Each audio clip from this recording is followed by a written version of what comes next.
He's right, talking to the cameras, so I'll have to tailor my whole drush. I just have to rewrite it. You're on record now. On the record, we'll be careful what we say, we don't know where it's going. B'shus, the Rosh Yeshiva, the Rabbeim, all the Choshev Talmidim here. I already feel like a veteran, my second appearance, so hopefully the first time wasn't too bad. They welcome me back again. It's an honor to be here. And when the Rosh Yeshiva called me and asked me if I would come Thursday night to say a few words, I could hear in his voice the passion and the excitement, really, of what's going on over here. He didn't need to really tell me what goes on. I could hear it. Tell me, Yitzi, the place is on fire. So I'm excited to hear that. I'm excited for you. And I'm envious of you also, just a bit. And you should cherish this time, this opportunity, the schus to be here in this environment. Every day is a schus. There's going to come a time later in life where you're going to maybe say to yourself, I wouldn't mind a couple of days back at the corner of God's and Miller. Will bring back more memories. So you don't have to wait till then. Cherish every moment that you have to spend in an environment that helps you grow, feel good about yourselves, make Hashem proud, make yourselves proud, make your Rabbeim proud. It's a tremendous schus. So in that vein, before I address what I want to talk about, I want to tell you a story that I heard not long ago. And even though it's being recorded, but when I verified the story, I asked if I could write it. I don't know if any of you ever read. I write stories every week in the Yater, and this story fit perfectly into my column. But as soon as I started doing verification, I was told maybe don't print it. But I was never told that I can't say it over. So I'll just tell you, I was very moved by this story, and it came to mind tonight as I was thinking about what to say, when I was thinking about the way your Rosh Yeshiva Daiga, how they worry about your success. This story came to mind. Not so long ago, there was a Paula meeting in a local house of Rabbi Rabinowitz. He's the son of Rabbi Rabinowitz. I don't know if any of you are familiar with Rabbi and his Rebbetzin. They were nifter within a few years of each other. I knew Rabbi quite well. He was a mashgiach in Camp Silver Lake, where I went. I was a Talmud of Torah Tamima, and we would go every summer to Camp Silver Lake. Anyway, Rabbi Rabinowitz is a younger man who lives here in town, and his youngest brother, Meir Rabinowitz, learns today as a younger man by Rabbi Tzvi Kaplan in Yerushalayim. He's been learning there since he was a bacher. So one day, Rabbi Rabinowitz picks up the phone, and he calls up Rabbi Tzvi Kaplan. And he says to Rabbi Tzvi, my brother Meir is learning by you in your yeshiva. And as you know, Meir, like myself, I don't have a father, I don't have a mother. Never, they were nifter within a few years of each other. And I was thinking about my brother Meir. He's learning in Yerushalayim by you. Who's worrying about him? A Hadnishkin Tata, a Hadnishkin Mama, who's checking up on him, who's doing the PTA, so to speak. So he said, I hope the Rosh Yeshiva doesn't mind. I'm calling, so to speak, on behalf to find out how my brother's doing. So Reb Tzvi says, 100%, of course you could call. I want to tell you, your brother Meir is learning amazing. He's doing tremendous in the yeshiva.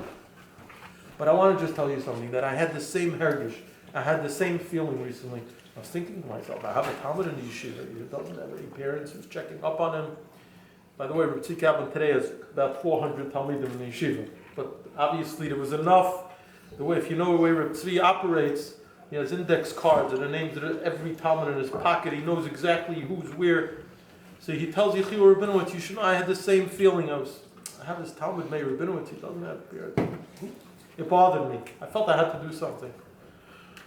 I hailed a taxi, and I told the taxi driver we're going to Har HaZeisim. And we come to Har HaZeisim, I asked the driver, could you wait at the bottom? I'll be back in 3 minutes, and then you could drive me back home. He says, sure. He tells Yechiel, I went up the mountain, and I found your father's kever.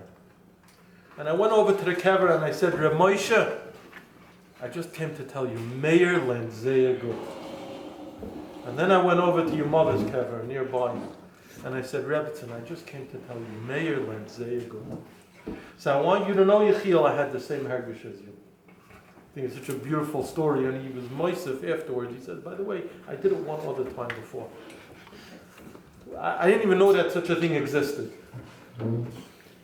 But the truth is that these things do exist. They exist right here. Rosh Yeshiva who worry about their Talmidim so much that they feel this urge. They have to report. They have to announce. They have to be in contact. Your Rosh Yeshiva care about you like that with such devotion and dedication and attention to detail and worrying about your growth and your well-being, both in Ruchnius and Gashmius and everything. So I just want to address 3 topics, each one briefly, and if I go over time, the Rosh Yeshivas have full right to grab this podium away and tell me to sit down.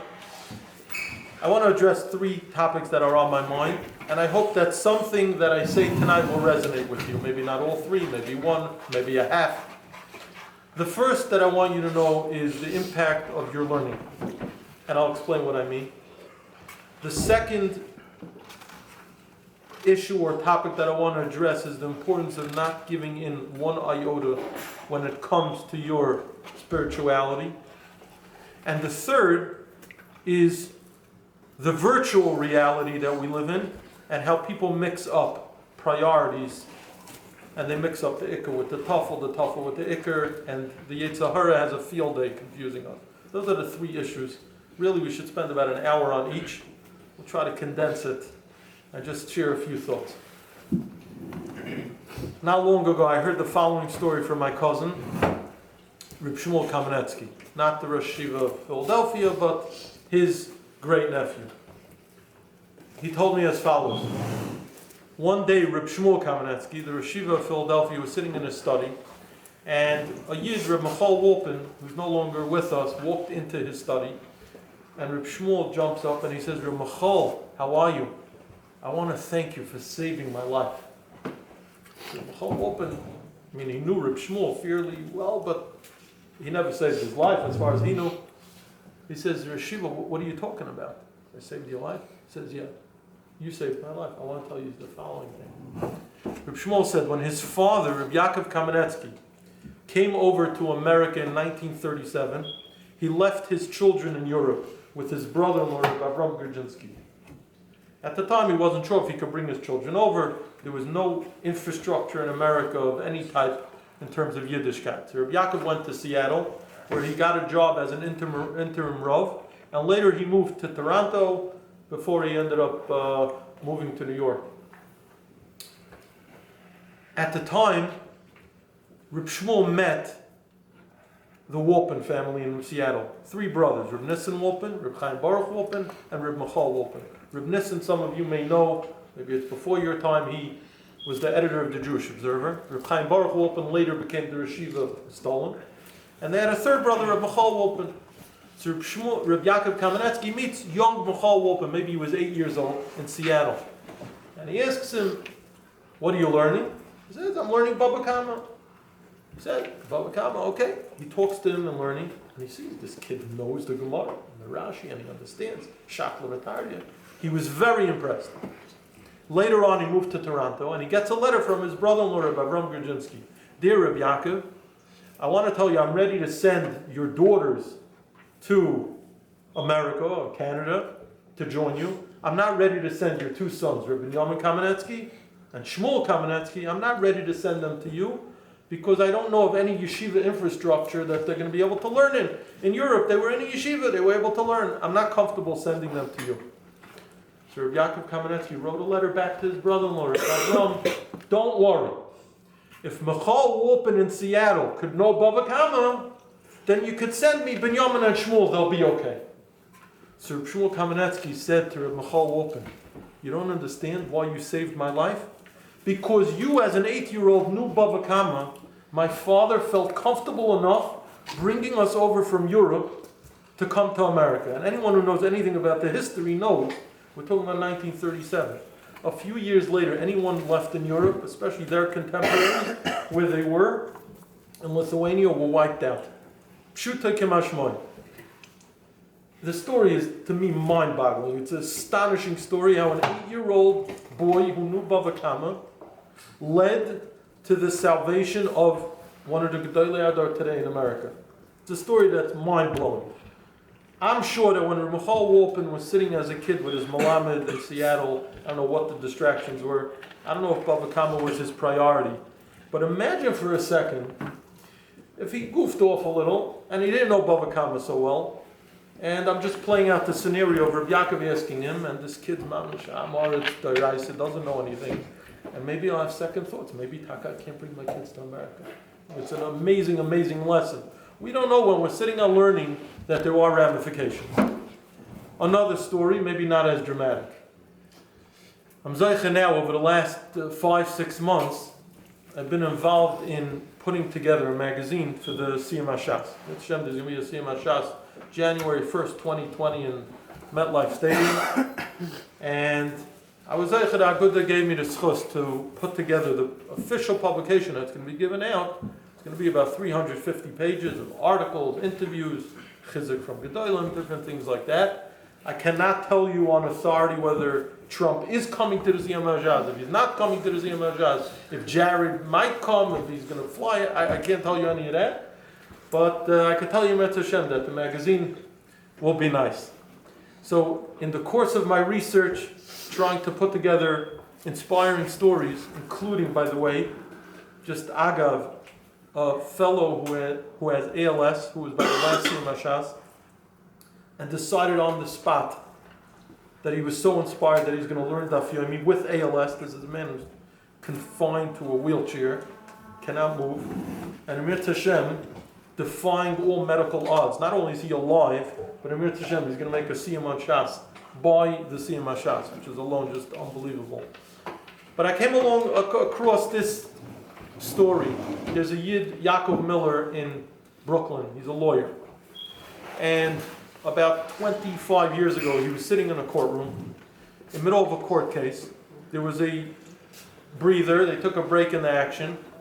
And he pulled out a Gemara. He starts learning. So a senior lawyer from the other side of the case sees this Orthodox religious guy studying a volume. He says, "What are you doing?" He says, "I'm studying. It's called the Babylonian Talmud. There's a program that was instituted to study a folio or a page a day. And I got to do my page today, or else I'll be behind. So now there's a break in action. I figured I might as well chaperein." Anyway, the guy was very impressed. It seemed he was a Jewish guy, but he wasn't religious. And he said, "Well, really nice that you're studying, the Torah." A few years later, Yaakov Miller's law firm closed. And he was out looking for a job, and he went on different interviews. He walks into a law firm for an interview, and who's sitting behind the desk? That senior lawyer from the other side. And they make small talk, and they discuss law, and he ends up giving him the job. And later on, they actually became partners. One day, they're sitting, just shooting the breeze, and the senior partner says to Yaakov Miller, he said, "By the way, did I ever tell you why I hired you? When you came in for the job interview, I had numerous resumes on my desk. So why did I hire you of all the lawyers? I'll tell you why. Because as soon as you walked in, I remember that's the guy in the middle of the courtroom. He pulled out this Talmud thing, and he's studying it, and he wouldn't miss a day, and he's committed with all his being. It didn't matter what was going on. That's the type of guy I want to work with."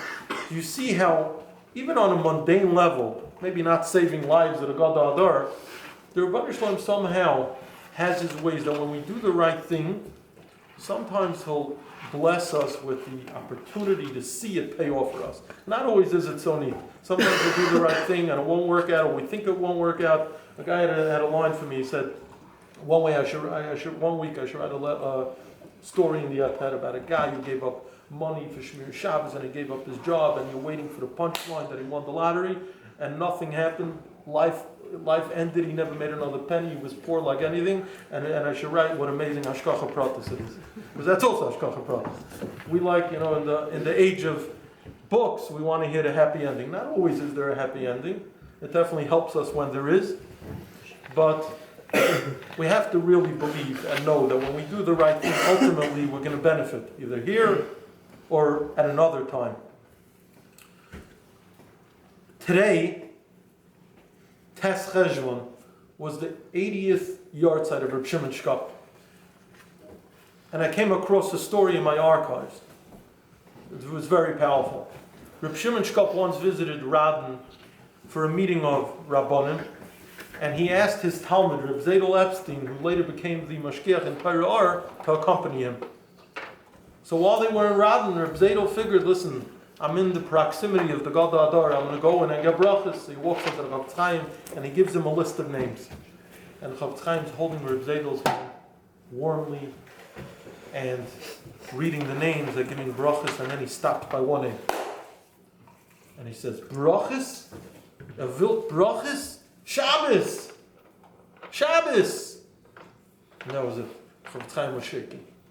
So there was a Heisbach who was taking care of Chavetz Chaim. He told Reb Zedel, maybe go out of the room. The Chavetz Chaim obviously was very upset. Step out for a few minutes. And Reb Zedel was shaken up. He looked at the name. It was his brother-in-law, his sister's husband. He said, Shabbos? It sounded pretty clear from the Chavetz Chaim that he felt that this fellow was Machal Shabbos. Okay. He didn't know anything about it. Later on, he was able to make contact with his sister, and he found out this following story, which revealed the Chavetz Chaim literally had Ruach HaKodesh. And he said his sister told him as follows. When his brother-in-law was in Europe, he was a Chashav Talmid Chacham, he went to distinguished yeshivas in Europe, but they were so poor, they had no choice but to move to America. They heard it, the gold in the Medina, the streets are paved with gold, Mamish Gavaldik, so he moves to America, and he gets a job, and like so many people in that time, in the early 1900s, comes Friday, and he lets his employer know he's not going to come on Shabbos, and his employer tells him, well, if you don't come on Shabbos, don't come in on Monday. And this happened again and again, and he couldn't find a job. But he had an irreligious brother who lived in Dallas, Texas, and owned a factory. And his brother, even though he was irreligious, listen, a brother's a brother, he calls up his religious brother, and he says, I hear you can't find a job, you don't have money, come work for me. He says, work for you? You're open on Shabbos. He said, no, you don't have to work on Shabbos. Come to me, you'll have Saturday off, and at least you'll have a job. So he tells his wife says, no way you're going to go work for your brother who's a Machal Shabbos. There's no way that it's going to be sustainable. Within short order, I believe something bad is going to happen. He said, no, my brother promised me, he gave me my word. Anyway, he decided he went to Dallas by himself. He said, I'll try it out, I'll see how it goes. So he comes to Dallas, and his brother stuck to his word, and he starts working with him, and Shabbos he gets to go home, and it was a beautiful arrangement. One day his brother calls him and says, Yankel, I'm really sorry to do this to you. My employees are giving me grief to no end that you get off on Saturday. Why should you get a day off? And they don't get a day off.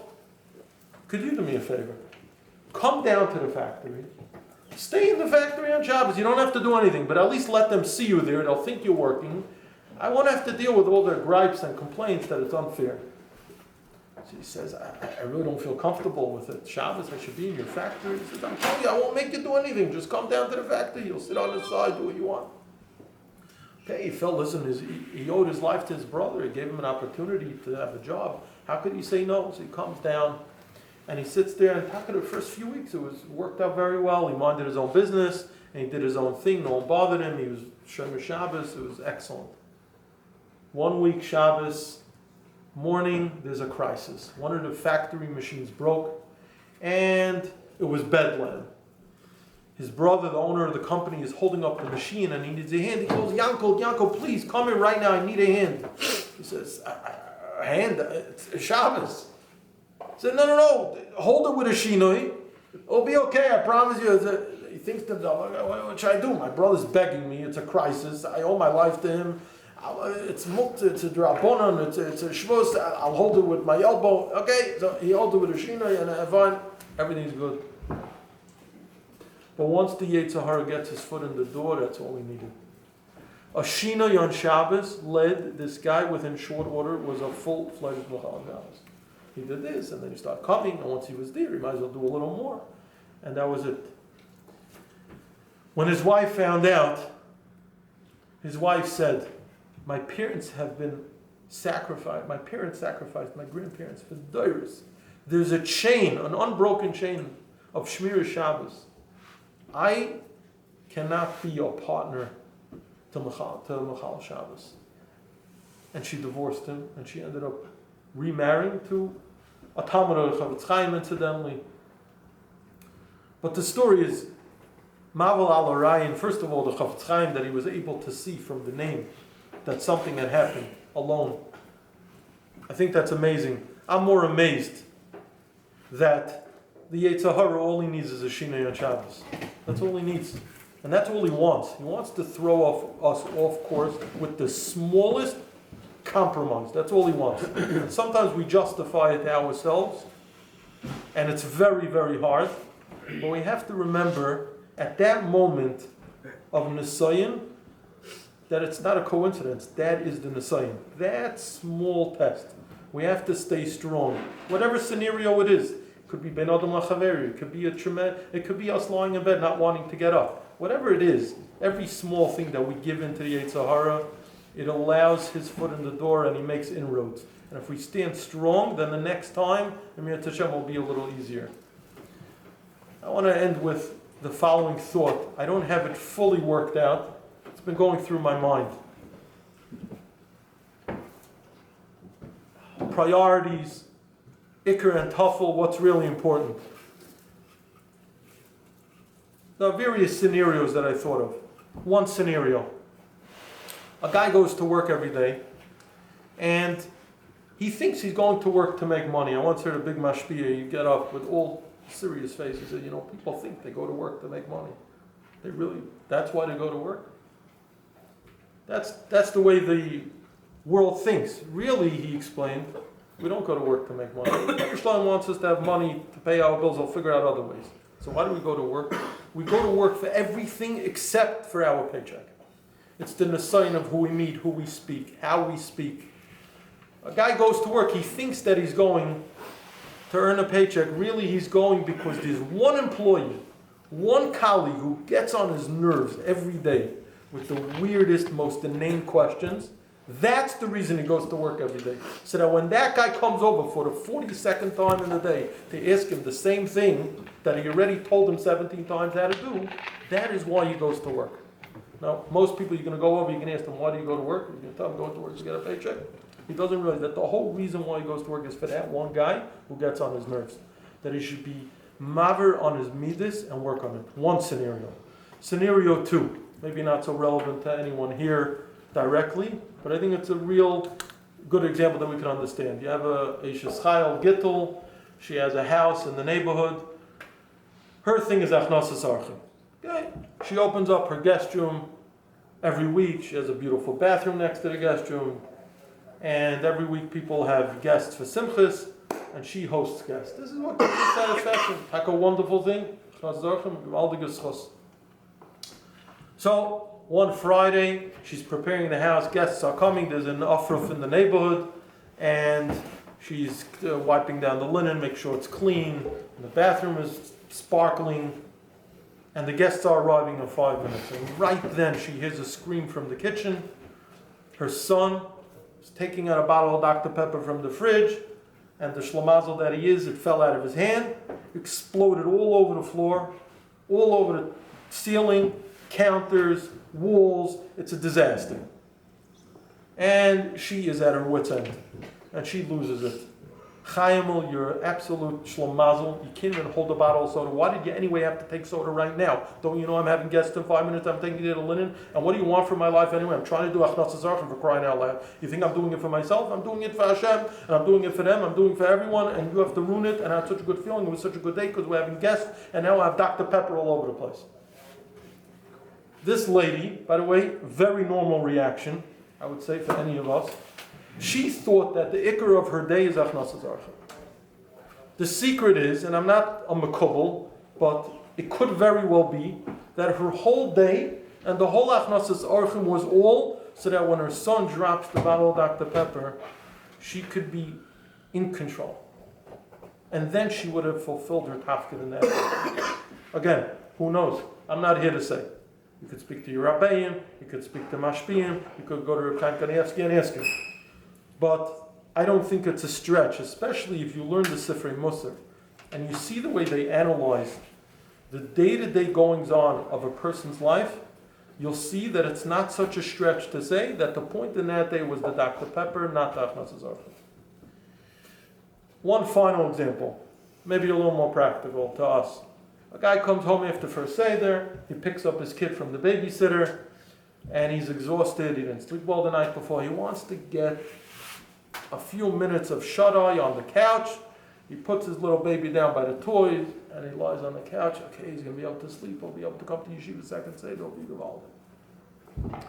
5 minutes as he's drifting off, 5 minutes later, he hears his kid crying. He goes into the playroom, and the kid vomited all over the place on the toys, head to toe. The kid was already mushing it on the table. And what's he going to do? So he gets up, he changes his kid head to toe, cleans all the toys so that when his wife comes home from work at 3:30, you shouldn't have to deal with it. And all he could think to himself is, I'm exhausted and my second Seder is gone. And he greets his wife with a smile, despite his frustration, doesn't even tell her half of what happened, goes to Yeshiva and tries his best, and he muches through a second Seder that's just not up to par.